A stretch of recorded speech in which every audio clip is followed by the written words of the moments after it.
بسم اللہ الرحمن الرحیم عن ابی ہریرہ رضی اللہ تعالی عنہ قال سئل النبی صلی اللہ علیہ وسلم ای العمل افضل قال ایمان باللہ ورسولہ قیل ثم ماذا قال الجہاد فی سبیل اللہ قیل ثم ماذا قال حج مبرور متفق علیہ۔ بخاری اور مسلم کی حدیث ہے، حضرت ابو ہریرہ رضی اللہ تعالیٰ عنہ فرماتے ہیں کہ حضور اکرم صلی اللہ علیہ وسلم سے ایک صحابی نے ایک سوال کیا کہ سب سے افضل عمل، سب سے بڑا عمل کون سا ہے؟ تو حضور اکرم صلی اللہ علیہ وسلم نے ارشاد فرمایا اللہ اور اس کے رسول کے اوپر ایمان۔ تو صحابی نے پھر سوال کیا اس کے بعد سب سے بڑا عمل کون سا ہے؟ تو حضور نے ارشاد فرمایا اللہ کے راستے میں جہاد کرنا۔ پھر ان صحابی نے عرض کیا اللہ کے رسول اس کے بعد سب سے افضل عمل کون سا ہے؟ تو حضور نے ارشاد فرمایا نیکی والا حج۔ تو اس حدیث کے اندر حضور اکرم صلی اللہ علیہ وسلم نے 3 اعمال بتائے ہیں، سب سے افضل عمل یہ 3 اعمال ہیں۔ سب سے پہلے نمبر کے اوپر ہے اللہ اور اس کے رسول کو ماننا، ان کے اوپر ایمان۔ ایمان کا مطلب کیا ہے کہ اللہ اور اس کے رسول نے جتنے بھی ہمیں کچھ باتیں بتائی ہیں اور جو کچھ ہمیں تعلیمات دی ہیں وہ ساری کی ساری سچی ہیں، ان کے اندر کسی قسم کا کوئی شک نہیں ہے۔ تو اس بات کے اوپر آدمی کا یقین ہو، اس کو کہتے ہیں ایمان۔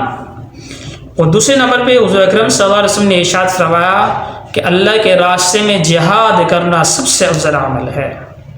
تو یہ پہلا جو عمل ہے اللہ اور اس کے رسول کے اوپر ایمان، یہ تو ہمیں موروثی طور پہ مل گیا، ماں باپ مسلمان تھے اب بھی مسلمان ہو گئے۔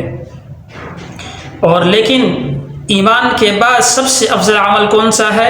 اللہ کے راستے میں جہاد کرنا۔ یہ جہاد بہت بڑا عمل ہے، لیکن آج ہم اس جہاد سے دور ہو گئے، اور اس کی سب سے بڑی وجہ کیا ہے؟ علماء سے دور ہونا۔ علماء ہمیں یہ سمجھاتے رہے کہ تم یہ وہ انگریز کے پیچھے نہ چلو اور ان کی یہ باتیں نہ مانو، لیکن پھر ہم علماء کے بارے میں یہ کہتے رہے کہ ان مولویوں کو کیا پتہ، اور یہ تو نا بس ایک مسجد کا مصلی سنبھالا ہوا ہے اور پھر ان کو کیا پتہ۔ ہم نے علماء کی بات کو نہیں مانا اور علماء کے انگریز کے پیچھے لگے رہے، اور انگریز کے پیچھے لگنے کی وجہ سے اب انگریز ہمیں اتنا ہی دبا کے رکھ رہا ہے۔ تو اس لیے جہاد کرنا ایمان کے بعد سب سے افضل عمل ہے۔ آج ہم دیکھ لیں کہ اب نا وہ ہمارے بچوں کو مار رہے ہیں، ہماری عورتوں کو مار رہے ہیں، اور ہماری مقدس جگہوں کو نا وہ تباہ کرنے کے اوپر تلے ہوئے ہیں، اور اسی طرح نا وہ ہسپتالوں کو بھی اٹیک کر رہے ہیں۔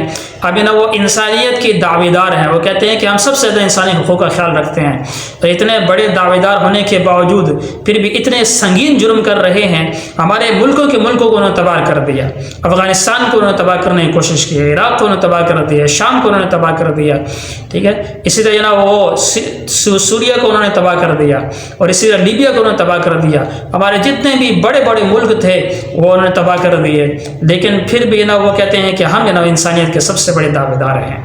اب اتنے ہمارے بچوں کے جو خون ہے وہ ان کے ہاتھوں کے اوپر لگا ہوا ہے، اور لیکن پھر بھی ہم ان کے خلاف کوئی ایک بیان دینے کے لیے تیار نہیں ہوتے، اب ان کے خلاف کوئی اقدام کرنے کے لیے تیار نہیں ہوتے، جہاد کرنے کے لیے تیار نہیں ہوتے۔ تو یہ ہمارے علماء سے دوری کی سب سے بڑی وجہ ہے۔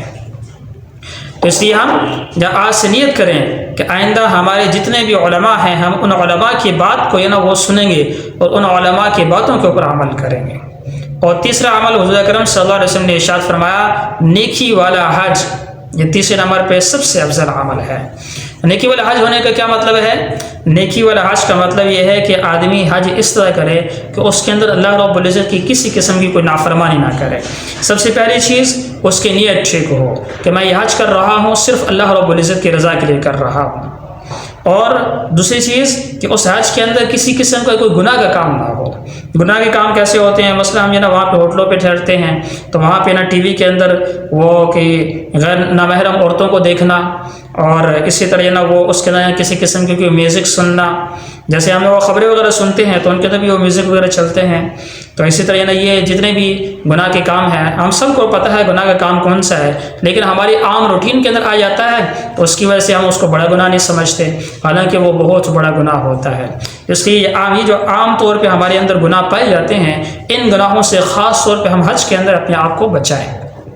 تو آج کل ویسے بھی ہے نا وہ حج کا سیزن چل رہا ہے، حج کے درخواستوں کا سیزن چل رہا ہے، تو اس لیے ہمیں جس آدمی کے اوپر بھی حج فرض ہو چکا ہے وہ پکی نیت کرے کہ انشاءاللہ میں اس سال ہی حج کروں گا۔ شیطان ہمیں نا وہ آگے لے کے جاتا ہے، کہتا ہے چلو یار ابھی تو جوان ہے تو بعد میں جا کے حج کر لیں، تو لیکن ہمیں نا وہ اس بات کی کوشش کرنی ہے کہ جو ہی ہمارے اوپر حج فرض ہو گیا، ہمارے پاس پیسے اکٹھے ہو گیا، ہم حج کر سکتے ہیں، تو اس صورت میں پھر ہمیں حج ضرور کرنا چاہیے۔ حج کے لیے درخواست ابھی سے جمع کرائیں اور ابھی سے نا وہ حج کی تیاری کرنا شروع کر دیں۔